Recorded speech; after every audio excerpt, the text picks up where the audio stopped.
Good morning, Year 7, Wednesday the 13th of May. This is your video for lesson 3 for our Spanish lesson today.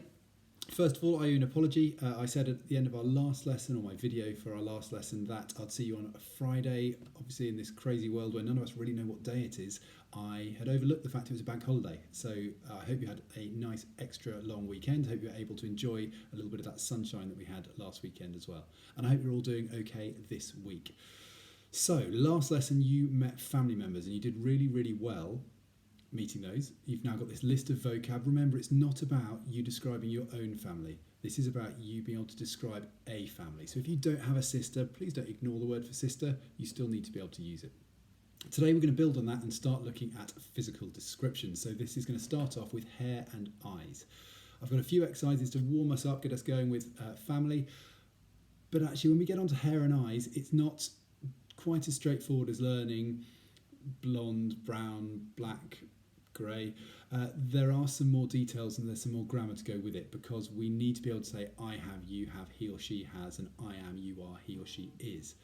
Now, the important thing about that is that we need to realise that those verbs are irregular. An irregular verb means it doesn't follow exactly the same pattern as the other ones that we've worked on in the last 2 or 3 lessons. But it's okay. There are some things in common, and you are bright, capable people with a great deal of common sense, and you will be able to work it out.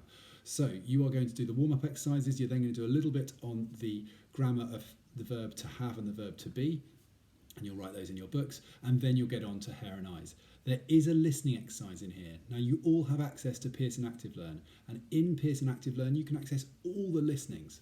So please log on, please have a look at that. You need to click on the little speaker, and I've shown you in the PowerPoint how to do it so that you know where the listening is and you can undertake the listening exercise. The last thing is then an exercise where there are 2 options. Now, just like in class, there's an option A and an option B. Option A is slightly harder, option B is slightly easier, but you choose whichever you want. It's not a failure if you want to do one rather than the other, so it's your choice. There is nothing for you to email me this time round, although I will be asking you to do a piece of writing in the second half of Monday's lesson. So I'll ask you to send that in on Monday.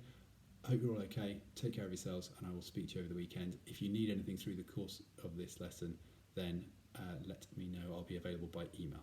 Thanks.